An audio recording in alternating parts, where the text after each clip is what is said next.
In this episode, we're going to talk about a problem that affects every analyst, no matter how smart or careful they are, because it is built into the way human brains work. Cognitive bias is the set of mental shortcuts and patterns that help you make fast decisions. But those same shortcuts can quietly push you toward the wrong conclusion when the situation is uncertain and the evidence is incomplete. Threat intelligence is full of exactly that kind of uncertainty, so bias is not an occasional issue. It is a constant background risk. The tricky part is that bias usually feels like confidence, which means you often do not notice it while it is happening. You notice it later, when the conclusion collapses or when someone points out a missed alternative.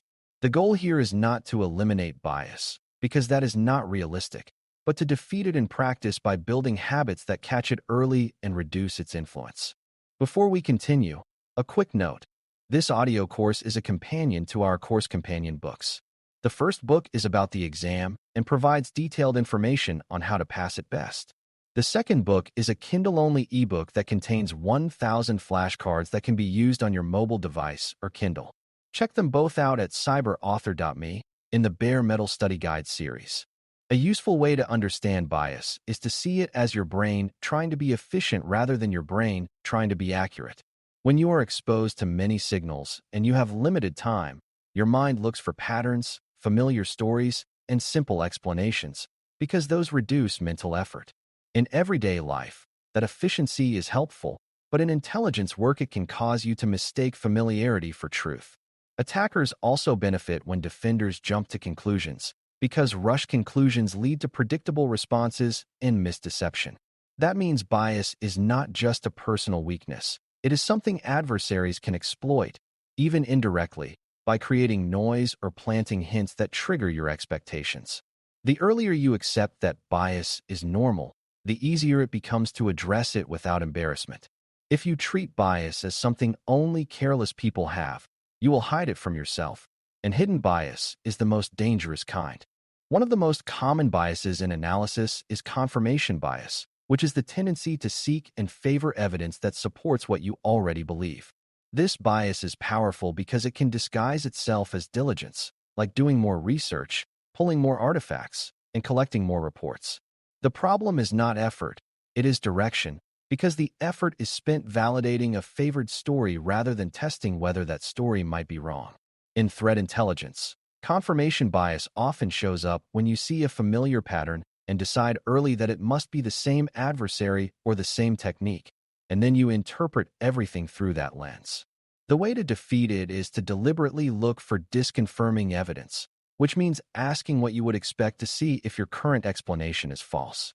That habit feels uncomfortable at first because it challenges your momentum, but it is one of the strongest protections you can build. Another bias that frequently misleads analysts is anchoring, which happens when the first piece of information you see sets a mental starting point that is hard to move away from. Anchors can be a first alert, a first report, a first rumor, or even a label that someone else already applied. Once anchored, you may adjust your thinking, but you tend to adjust too little, so your final conclusion stays closer to the initial anchor than the evidence really justifies. In practice, this might look like sticking with an early severity rating even after additional evidence suggests a different impact. It might also look like assuming the first suspected cause is correct and treating new evidence as minor details rather than as a reason to reconsider.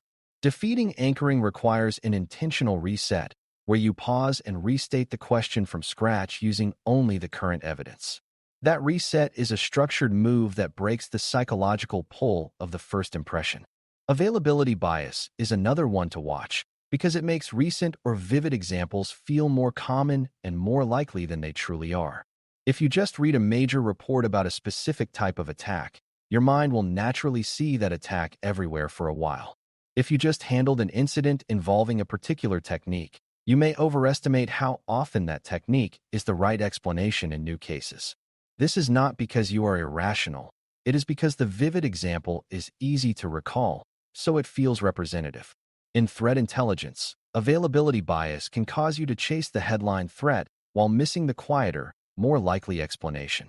Defeating it means grounding your thinking in the specifics of the current evidence and the current requirement, not in what you remember most easily.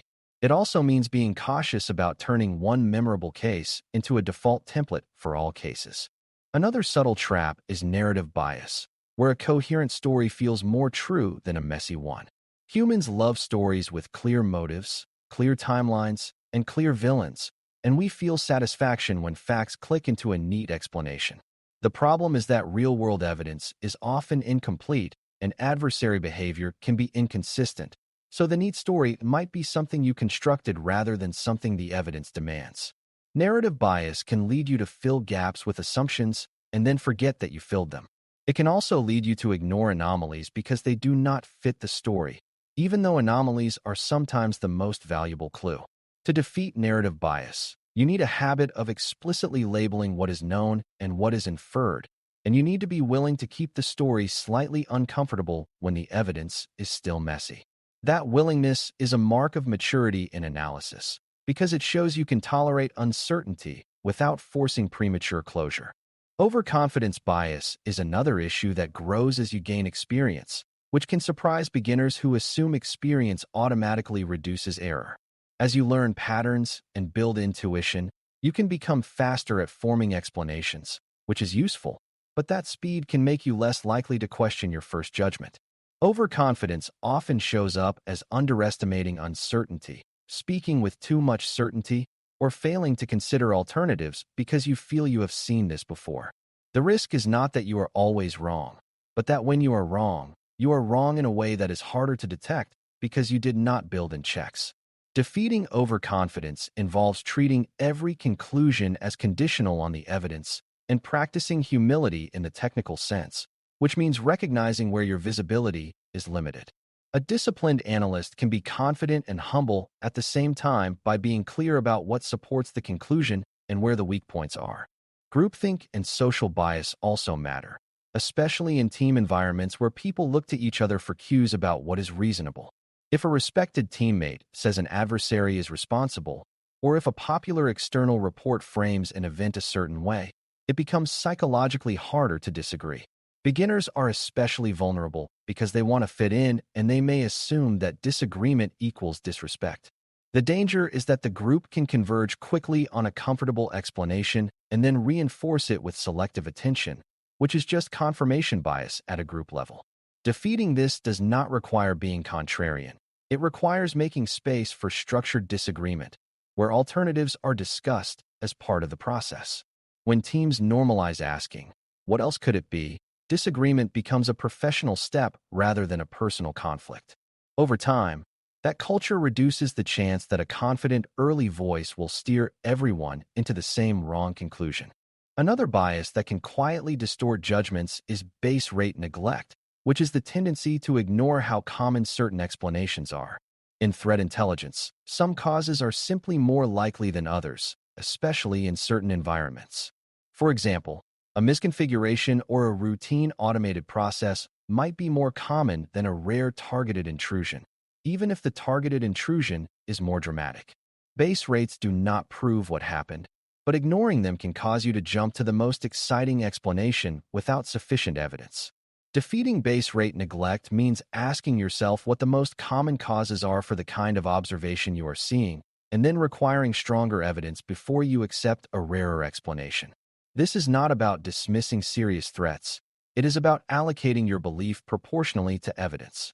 When you integrate base rates with evidence quality, your conclusions become more grounded and less likely to be pulled by drama. It helps to recognize that bias often increases under stress, time pressure, and fatigue, which are common conditions in security work. When you are rushed, your brain relies more on shortcuts and less on careful reasoning, which is exactly when structured techniques matter most. This is why defeating bias is less about memorizing a list of bias names and more about building operational habits that work even when you are tired. One habit is to slow down at decision points, especially when you feel suddenly certain or suddenly alarmed. Another is to write down or state out loud the key evidence and the key assumptions, because externalizing your thinking makes it easier to spot leaps. Another is to deliberately search for one piece of evidence that would make you change your mind, because that forces you to stay flexible. These habits are simple, but they are powerful because they insert a check between feeling and conclusion. Structured analytic techniques are one of the best defenses against bias, but it is important to understand why they work so you use them intentionally. Structure forces you to consider alternatives, weigh evidence, and separate observation from inference, which directly counters the mental shortcuts that bias relies on. It also makes your reasoning visible, which allows others to challenge it and allows you to review it later. When you do not use structure, you may still reach the right answer sometimes, but you cannot reliably explain how, and you cannot reliably improve. With structure, even when you end up wrong, you learn more because you can see which assumption failed or which evidence was misweighted. That learning loop is what makes you more resistant to bias over time. In other words, structure does not just help you in the moment, it trains your judgment for future situations. As you move forward, the practical goal is to build a personal bias defense routine that feels natural rather than forced.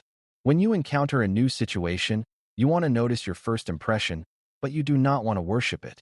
You want to name at least one alternative explanation, look for evidence that would challenge your favorite story, and check whether you are being pulled by something recent, vivid, or socially reinforced. You want to keep your narrative honest by acknowledging gaps and by treating uncertainty as part of the output rather than as a flaw. When these habits become normal, bias loses much of its power because it cannot hide behind confidence and momentum. That is what it means to defeat cognitive bias before it misleads you, because you are catching it at the moment it tries to steer your thinking, not after the damage is done. With that bias defense in place, you are ready to handle the next critical skill, which is rating sources and evidence with discipline so your conclusions rest on solid ground. Thanks for listening. For more audio courses, daily newsletters, and more, please visit BareMetalCyber.com.